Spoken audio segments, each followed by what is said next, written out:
पिछली वीडियो में हमने बात की थी कि किस प्रकार पूर्व वैदिक कालीन और उत्तर वैदिक कालीन समाज में जो है धार्मिक स्थिति व्याप्त थी। आज के वीडियो में बात करेंगे वैदिक साहित्यों के बारे में और साथ ही साथ एक रिलीजन का परसेप्शन भी यहाँ पे देखेंगे। तो बेसिकली आज का जो हमारा वीडियो होने वाला है वो साहित्य और धर्म के ऊपर होने वाला है, वैदिक कालीन, और जिनको मैं जो है एक्सप्लेन करूँगा घटना चक्र की जीएस दृष्टि से। तो देखते हैं क्या कुछ महत्वपूर्ण बातें हम यहाँ पे सीखते हैं आज के लेक्चर में। तो फर्स्ट ऑफ ऑल अगर वैदिक साहित्यों की बात करें तो देखिए वेद हमारे पास चार वेद हैं, ऋग्वेद, यजुर्वेद, सामवेद, अथर्ववेद। ऋग्वेद सबसे पहला वेद और यजुर्वेद सबसे बाद का वेद है। संपूर्ण वैदिक साहित्य को चार भागों में विभाजित किया जाता है। सबसे पहला जो आता है वो आता है संहिताएं। देखिए संहिताएं वैदिक संहिताएं बोलते हैं, यानी कि ऋग्वेद, यजुर्वेद, सामवेद, अथर्ववेद ये संहिताएं कहलाते हैं। उसके बाद जो ब्राह्मण ग्रंथ आते हैं वो अपने आप में वैदिक साहित्यों की व्याख्या के लिए बनाए गए। अगर आरण्यक की बात करूं तो इसमें क्या है कि यज्ञ से जुड़े कर्मकांडों की बात आपको देखने को मिलती है आरण्यक में। और उपनिषद की अगर मैं बात करूं तो उपनिषद का अपने आप में अर्थ होता है शिष्य का गुरु के पास बैठना, यानी कि गुरु शिष्यों को उपदेश के माध्यम से, ठीक है, वेदों का उपदेश दिया करता था। तो इस प्रकार से उपनिषद एक तरीके से अगर हम इन्हें कहें तो ये एक प्रकार से श्रुति ग्रंथ हो जाते हैं। कौन से ग्रंथ हो जाते हैं? श्रुति ग्रंथ, क्योंकि इनको जो है सुना जाएगा, ठीक है। और उपनिषदों के बारे में कुछ इंपॉर्टेंट बात अगर मैं आपको बता दूं तो उपनिषद यहाँ पे जो है 108 हैं टोटल, जिनमें से 13 उपनिषद जो है मुख्य रूप से हम कहेंगे तो 13 उपनिषद ही हैं, ठीक है। और बात करूं मैं कि सबसे पहला उपनिषद कौन सा है तो इसको नोट कर लेंगे। सबसे पहला उपनिषद जो है वो है ईशावास्योपनिषद। ईशावास्योपनिषद जो है पहला उपनिषद है। तो अगर क्वेश्चन आता है कि पहला उपनिषद कौन सा है तो ईशावास्योपनिषद है, तो इसको नोट कर लेंगे। देखिए आज की वीडियो में कुछ महत्वपूर्ण फैक्ट्स भी मैं साथ ही साथ आपको नोट करवाता हुआ चलूँगा, तो ध्यान देंगे। चलिए अब बात कर लेते हैं ऋग्वेद के बारे में। तो ऋग्वेद की अगर हम बात करें तो सबसे पहले देखिए इसका परिचय किस प्रकार से दिया जाएगा। यही कि जो है वैदिक साहित्यों में सबसे प्राचीनतम ग्रंथ है। All good. स्रोत और प्रार्थनाओं का संकलन, साथ ही साथ ध्यान देंगे ऋचाओं का संकलन भी इसको कहते हैं, ठीक है। तो ऋचाएं अपने आप में ऋग्वेद में है। और साथ ही साथ यहाँ से एक क्वेश्चन यहाँ पे ये बनता है कि वैदिक जो ऋचाएं हैं इनको पढ़ने वालों को क्या कहते थे? तो इनको पढ़ने वाले कहलाते थे होत्र। ध्यान देंगे, नोट कर लेंगे, होत्र, यानी कि ऋचाओं को पढ़ने वाले जो होते थे उन्हें होत्र बोला गया है उस टाइम पे। साथ ही साथ अपने आप में जो यहाँ पे इंपॉर्टेंट एक फैक्ट बनता है वो ये कि इसमें जो है कुल कितने मंडल हैं? 10 मंडल हैं, ध्यान देंगे। साथ ही साथ सूक्त और ऋचाओं को अगर एक तरीके से कंसिडर ना करें यहाँ पे तो चलेगा, लेकिन कुछ इंपॉर्टेंट बातें मैं आपको बताता हुआ चलूँगा। साथ ही साथ स्क्रीनशॉट आप इसका ले लेंगे, सारी जानकारी आपको प्राप्त हो ही जाएगी। नेक्स्ट अगर मैं इसमें उल्लेख क्या क्या है तो देखिए गोत्र, शूद्र, वर्ण, ठीक है, इन शब्दों का उल्लेख आपको सबसे पहले जो है ऋग्वेद में ही मिलता है। साथ ही साथ गायत्री मंत्र की बात भी यहाँ पे की गई है। अच्छा क्वेश्चन आता है कि गायत्री मंत्र कहाँ से लिया गया है? तो ये ऋग्वेदिक मंत्र है, अपने आप में ऋग्वेद से लिया गया है। बिल्कुल लोहे का कोई उल्लेख नहीं था, सिंधु घाटी सभ्यता में भी नहीं था, और पूर्व वैदिक यानी कि ऋग्वेदिक काल में भी लोहे का हमें कोई उल्लेख वहाँ पे उस टाइम पे नहीं मिला था। लेकिन उत्तर वैदिक काल में लोगों को लोहे की जानकारी हो गई थी, ठीक है। नेक्स्ट हम बात करेंगे, इसमें एक नदी सूक्त भी है जिसमें 21 नदियों का वर्णन मिलता है आपको। All good. अच्छा अब साथ ही साथ मैंने कहा कि इसमें 10 मंडल हैं, ठीक है। ऋग्वेद में कितने मंडल हुए? 10 मंडल हुए।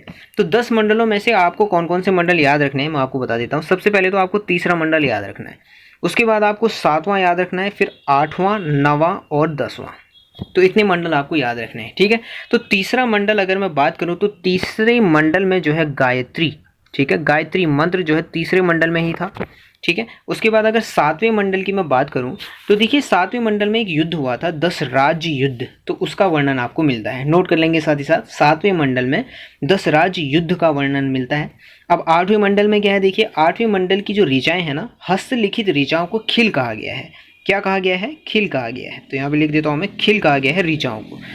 9वें मंडल की खास बात यह है कि इसके सभी सूत्र, ठीक है, एक देवता है सोम, उनको समर्पित है, यानी कि ये कंप्लीटली डेडिकेटेड है। सोम जो देव हुए थे ऋग्वेदिक कालीन देवता, सोम को समर्पित है 9वां मंडल। और 10वें मंडल में जो है हमें जो है पुरुष सूक्त, यहाँ पे देखिए आप 10वें मंडल में हमें जो है पुरुष सूक्त में यहाँ पे जो है वर्ण व्यवस्था जो प्रचलित थी ना, ब्राह्मण, क्षत्रिय, वैश्य, शूद्र, तो इसमें क्या कहा गया कि विराट पुरुष, इसमें ये कहा गया पुरुष सूक्त में कि विराट पुरुष के मुख से जो है ब्राह्मणों की उत्पत्ति हुई, भुजाओं से क्षत्रिय की, जंघा से वैश्यों की, तो पाँवों से जो है शूद्रों की उत्पत्ति हुई। ऐसी बातें इसमें हैं।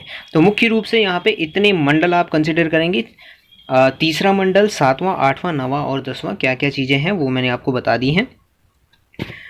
अगले अगर वेद की बात करें तो ऋग्वेद के बाद हम बात कर लेते हैं। चलिए यजुर्वेद के बारे में बात कर लेते हैं, इसके बारे में क्या कुछ महत्वपूर्ण बातें हैं। तो यजुर्वेद अपने आप में जो है कर्मकांड आपको इसमें देखने को मिलेंगे, ठीक है। तो ऋग्वेद जो है स्त्रोत और कर्मकांडों का वर्णन इसमें है। अच्छा, गद्य और पद्य अपने आप में महत्वपूर्ण क्वेश्चन है कि गद्यात्मक और पद्यात्मक जो वेद मिलता है वो यजुर्वेद है। इसकी दो शाखाएं हैं, कृष्ण यजुर्वेद और शुक्ल यजुर्वेद। जो कृष्ण यजुर्वेद है वो गद्य और पद्य में है, लेकिन शुक्ल यजुर्वेद बाकियों की तरह पद्यात्मक है। तो ये चीज़ें आप सब देख पा रहे होंगे यहाँ पे। इसका अंतिम भाग आपको इसके उपनिषद एक ईशोपनिषद में मिलता है। ऑब्वियसली उपनिषद जो है आध्यात्मिक चिंतन के केंद्र हैं, ठीक है, यानी कि आध्यात्मिक दर्शन के स्रोत जो है उपनिषद हुए हैं। अच्छा, इसके ब्राह्मण ग्रंथों की बात करूं तो शतपथ और तैतरीय, मुख्य रूप से शतपथ और तैतरीय इसके ब्राह्मण ग्रंथ हैं। और कर्मकांडों को संपन्न कराने वाले पुरोहित को यहाँ पे अर्धयु बोलते हैं, ठीक है। तो क्योंकि ऋग्वेद में कर्मकांड है तो कर्मकांडों को जो संपन्न कराएगा वो अपने आप में अर्धयु कहलाएगा। अब बात करें अगर ऋग्वेद की, तो यहाँ पे जो है ये छूट गया है।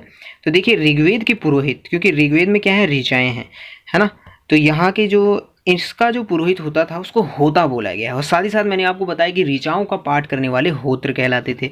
उस टाइम पे क्या कहलाते थे, होत्र कहलाते थे, ऋचाओं को पढ़ने वाले। तो होत्र और होता ये कुछ कुछ सेम जैसे लगते हैं, तो हो सकता है संभवतः ये एक ही चीज़ है, ठीक है। और इसके ब्राह्मण ग्रंथों को अगर आप ध्यान देंगे तो ऋग्वेद के जो ब्राह्मण ग्रंथ हैं वो तैतरीय और कौशितकी हैं। तो ब्राह्मण ग्रंथों के बारे में तो मैं पिछले वीडियो में भी बता चुका हूँ, तो एक बार फिर से यहाँ पे हर एक वेद का ब्राह्मण ग्रंथ भी यहाँ देखते हुए चलेंगे। All good. अब सामवेद की बात कर लेते हैं। तो सामवेद क्या है, देखिए साम का अर्थ अपने आप में होता है संगीत, गान, तो ठीक हो गया। तो यज्ञों के अवसर पर गाए जाने वाले मंत्रों का संग्रह अपने आप में जो है सामवेद में हमें इस प्रकार के मंत्रों का संग्रह मिलता है। तो इन मंत्रों को गाने वाला पुरोहित, या भी कह लीजिए इनका पाठन जो करता था, जो पुरोहित होता था, वो जो है उद्गाता कहलाएगा। बहुत आसान है, क्योंकि साम का अर्थ है गान, गान को गाने वाला, ठीक है। कोई गाएगा ना, उसको गाएगा कोई, तो उद्गाता, तो ये हो जाएगा। कुल ऋचाएँ कितनी है वो भी आप इसमें देख सकते हैं, इसकी प्रमुख शाखाएं भी देख सकते हैं। साथ ही साथ जो महत्वपूर्ण फैक्ट यहाँ पर बनता है वो ये कि ब्राह्मण ग्रंथ इसके अपने आप में हो जाते हैं तांड्य और पंचविश, ठीक है। तांड्य और पंचविश इसके ब्राह्मण ग्रंथ हैं, किसके, सामवेद के। All good. नेक्स्ट हम बात कर लेते हैं अथर्ववेद की। अगर बात करें तो देखिए अथर्ववेद में आपको क्या कुछ समझने जानने को मिलता है। अथर्ववेद में 20 कांड हैं। All good. जब हम मंडलों की बात करें तो ऋग्वेद में है 10 मंडल, तो इसमें 20 कांड हैं, और बाकी चीज़ें इतनी इंपॉर्टेंट नहीं है, ठीक है। अच्छा देखिए, अथर्ववेद के मंत्रों का जो उच्चारण करने वाले पुरोहित होते थे उन्हें हम ब्रह्मा कहेंगे, ठीक है। तो हर एक वेद का उच्चारण करने वाले जो पुरोहित हैं उस टाइम पर उनको अलग अलग बोल रहे हैं। जैसे ऋग्वेद में होता बोला गया है, ठीक है। सामवेद, साम का अर्थ है गाना, तो उसके पुरोहित उद्गाता कहा गया है। इसी प्रकार यजुर्वेद के पुरोहितों को क्या कहा गया है, अर्धयु, जैसे कि बात की है यहाँ देखिए, अर्धयु कर्मकांडों को संपन्न कराने वाला पुरोहित, जो कि अपने आप में किससे संबंधित है, यजुर्वेद से। इसी प्रकार अथर्ववेद में जो इनके मंत्रों का उच्चारण करेगा वो कौन कहलाएगा, ब्रह्मा कहलाएगा। नेक्स्ट देखिए, इसमें किस किस बात का उल्लेख मिलता है, मगध और अंग जैसे प्रदेशों का उल्लेख आपको मिलता है। और मोस्ट इंपॉर्टेंट क्वेश्चन है यहाँ पे देखिए, प्रजापति की 2 पुत्रियाँ कहा गया सभा और समिति को, ये हम अथर्ववेद में ही कहा गया। और अथर्ववेद का एकमात्र ब्राह्मण ग्रंथ जो है वो है गोपथ। तो ये सब बातें हमने जानी वेदों के बारे में। वैदिक साहित्य जो ये हैं संपूर्ण रूप से महत्वपूर्ण प्रश्न जो बनते हैं उस पर हमने चर्चा कर ली है। देखिए शतपथ ब्राह्मण, इसके बाद नंबर आता है शतपथ ब्राह्मण का। तो कह सकते हैं कि एक तरीके से बहुत ही फेमस ब्राह्मण ग्रंथ है शतपथ ब्राह्मण। तो ये किसका ब्राह्मण ग्रंथ है, ये यजुर्वेद का है, ठीक है। शुक्ल यजुर्वेद कहेंगे, या सिंपली हम कह लेंगे यजुर्वेद का ब्राह्मण ग्रंथ शतपथ ब्राह्मण है। अच्छा, इसमें कुछ महत्वपूर्ण बातें क्या कौन कौन सी हैं उस पर नज़र डाल लेते हैं। सबसे पहले देखिए यहाँ पे क्या है कि पुनर्जन्म का सिद्धांत कौन से ग्रंथ में है, तो हम कहेंगे शतपथ ब्राह्मण, तो उसमें टिक लगाएंगे, ठीक है।